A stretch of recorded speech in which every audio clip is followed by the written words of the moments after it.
Salve família, sejam bem-vindos a mais um vídeo do canal. Meu nome é Ludmila Baldan e você está aqui no Catalisando Páginas.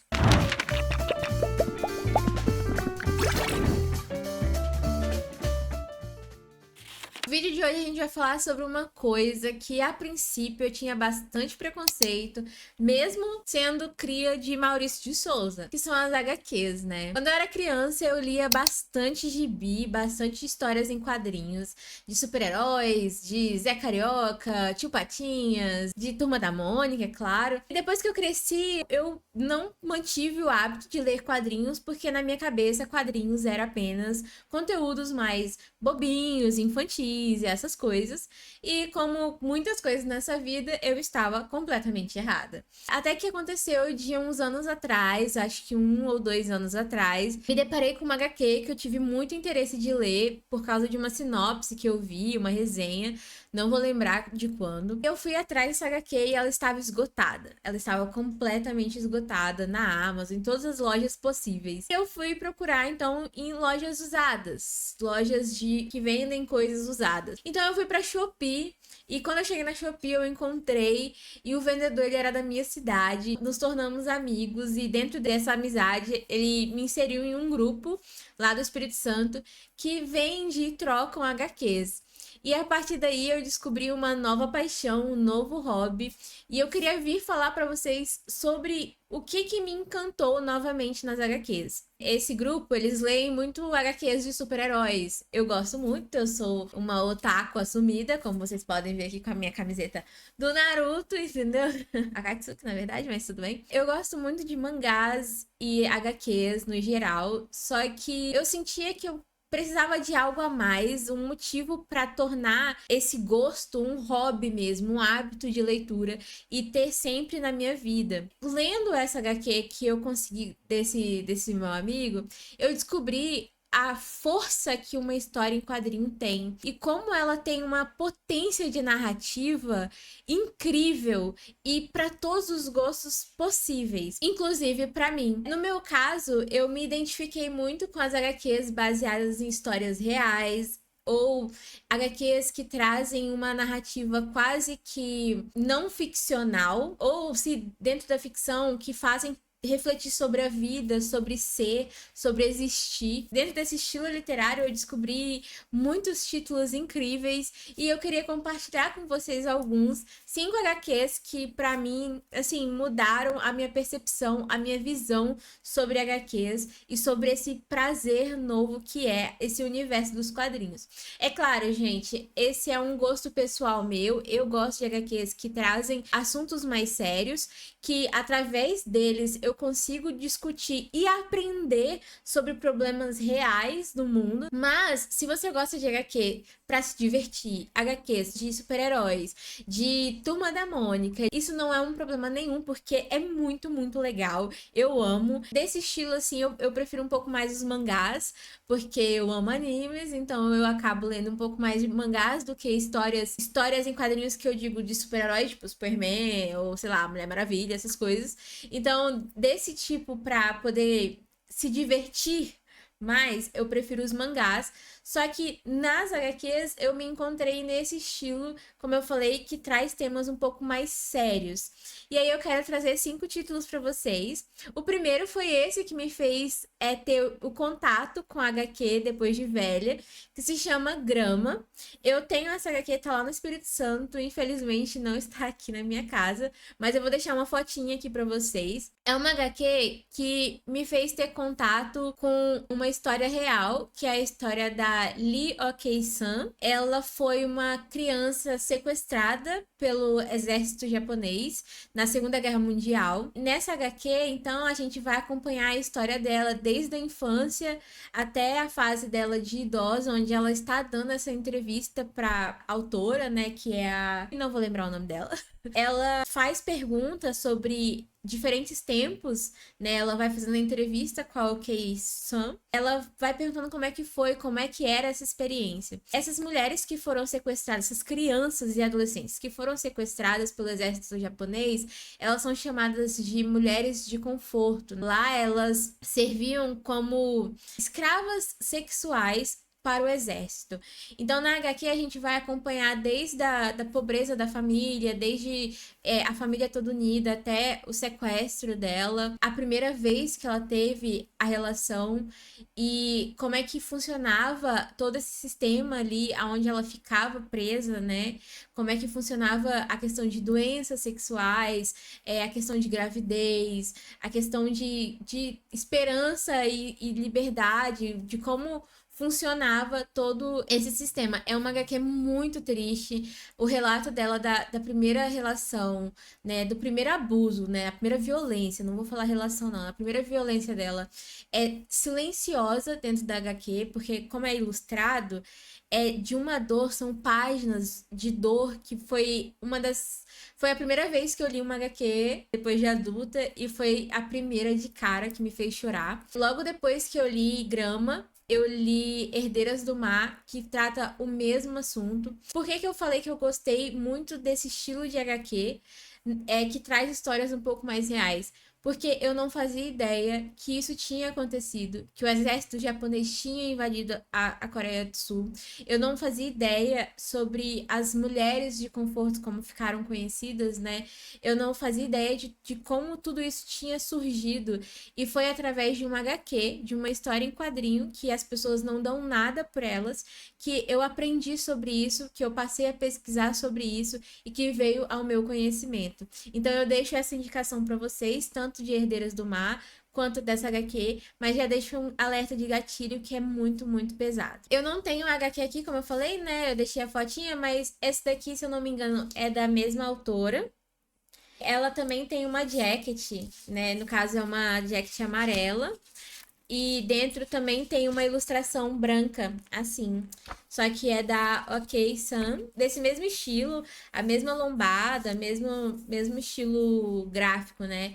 E os traços dela, dessa autora, são traços em preto e branco, é uma HQ em preto e branco, como vocês podem ver, não quer focar. Enfim, mas são traços muito bonitos. Então eu deixo a minha primeira indicação.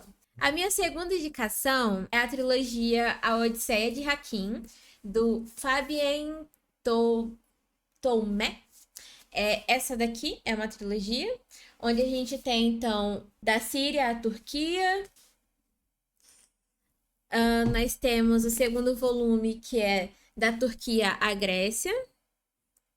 E, por último, nós temos da Macedônia à França. E essa HQ, ela é uma história real do Hakim, que ele é um refugiado da Síria. Então, aqui vai mostrar como ele tinha uma vida comum, né? Ele tinha uma barbearia, ele vivia com a família e ele tinha amigos e tudo mais. E estourou a guerra na Síria, né? Uma guerra civil mesmo.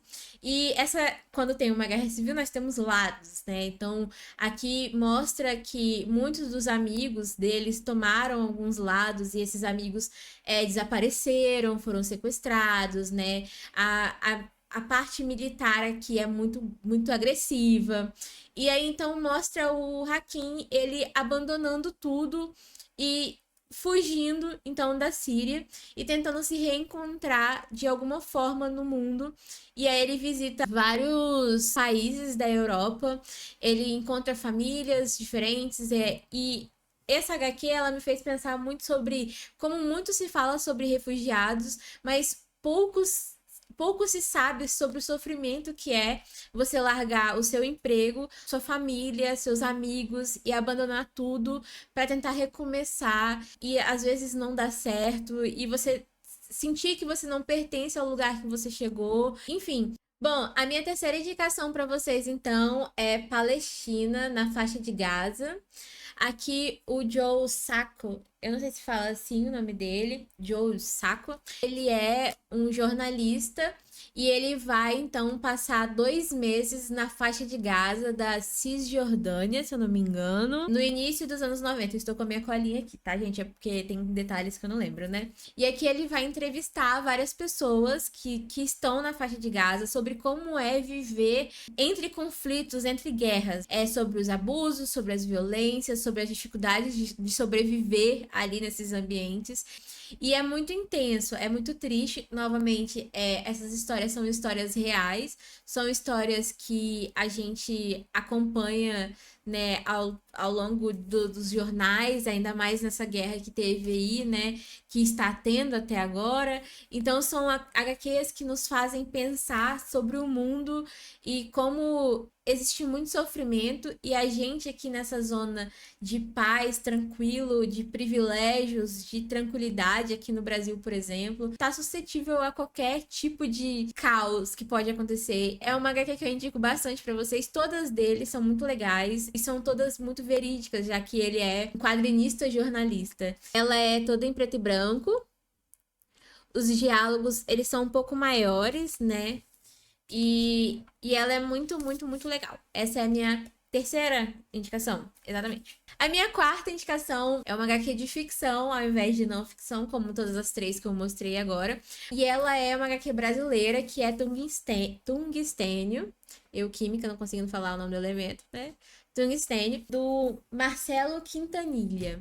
Aqui a gente vai acompanhar, então, alguns personagens urbanos que vivem em uma região, em Salvador, na Bahia, perdão. E por mais que não seja de ficção, de não ficção, perdão, ela retrata coisas que são incrivelmente críveis, sabe? Aqui nós temos alguns personagens distintos que não se relacionam diretamente no início da HQ entre eles. Nós temos um policial violento, tá? Nós temos um ex-major, um ex-sargento do exército. Nós temos um traficante e uma mulher que vive em um relacionamento abusivo com esse policial.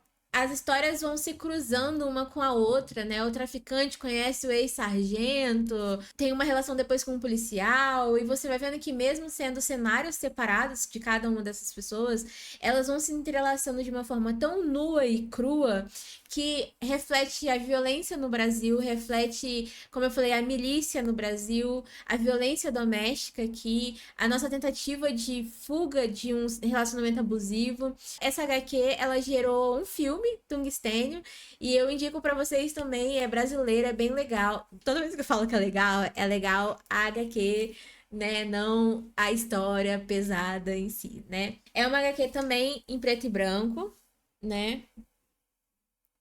A gente pode facilmente ler isso aqui como se fosse uma reportagem de um crime ou um cenário ou uma situação brasileira aqui. Facilmente, gente. A última HQ que eu quero indicar pra vocês é o Combate Cotidiano. É uma HQ um pouquinho carinha, por isso que eu não tenho ela aqui. Mas eu tive a oportunidade de ler. E a gente... É uma HQ francesa, né? E a gente pôde acompanhar... A gente acompanha aqui, né? O Marco, ele é um fotógrafo freelance. E ele fotografa guerra, cenários de guerra. E ele cansa dessa vida, dessa situação que ele está, e ele começa a ter umas crises mais de ansiedade, crises existenciais, e aí ele volta para casa dos pais, ele visita os pais, ele conversa sobre a rotina, sobre formas de viver, que ele não quer viver da forma que ele vive mais, que ele quer buscar algo novo. Só que o que é muito bonito nessa HQ é que a gente tá falando de uma experiência única e incrivelmente humana, profunda. A gente vê que aqui a gente não está vendo cenários mirabolantes, estamos vendo literalmente o nosso cotidiano, a nossa dificuldade da vida como ela é no nosso cotidiano, né? Como já diz o título. E como a gente perde muitas coisas ou percebe, né, depois que você passa a refletir sobre isso, em como existem pequenas coisas no nosso cotidiano que fazem total diferença, que muitas vezes a gente deixa passar batido, sabe? Mas ela é uma HQ profunda e muito, muito legal. Para finalizar esse vídeo, eu tenho mais duas indicações rápidas, não vou falar sobre elas profundamente, que eu não poderia deixar de mencionar elas, que é tipo assim, as rainhas, a rainha e o rei das HQs de não ficção, vou botar assim, de Ai, gente, toda hora eu falo errado. É, de novo que não tá certo. Que é Mouse e Persepolis. Essas são as HQs mais difundidas aí, eu acredito, mais conhecidas aí no mundo das HQs mais sérias. Mouse tem até prêmio, né? Vários prêmios. E Persepolis tem enormes e enormes debates sobre ela. É muito conhecida também. Aqui a gente vai acompanhar, né, a autobiografia da autora, que mostra o antes dela, né, na escola, vivendo a vida comum no Irã, antes de ter a Revolução Islâmica. Ela tem traços bem simples, né? A Marjane, como é que é o nome dela? Marjane Satrapi, mas são debates bem legais também. E eu indico para vocês, para quem nunca experimentou HQs, essa aqui também é uma boa pedida. Aí a gente tem por último aqui então o Maus. Aqui a gente vai acompanhar a história do pai do autor, que ele foi um judeu que sobreviveu ao Holocausto. E aqui as representações da Segunda Guerra, ela é feita através de representações de animais, onde os judeus eles são ratos e os nazistas eles são gatos. E parece besta, né? Parece simples, mas é uma narrativa complexa, extremamente difícil de ser absorvida, até porque a Segunda Guerra foi um caos completo, é uma das maiores atrocidades da história. Ela ganhou o prêmio Pulitzer. E é muito renomada essa HQ. Então, eu deixo aqui a minha última indicação para vocês. E é isso, gente. Eu espero que vocês tenham gostado. Espero que vocês tenham aberto um pouco a mente sobre histórias em quadrinhos, que são muito fodas. E, enfim, eu espero que tenham gostado do vídeo. Deixe um like, compartilha. Comente aqui o que vocês gostam, quais HQs vocês já leram. Deixe indicações também que eu vou aceitar. E é isso. Um beijo. Bye.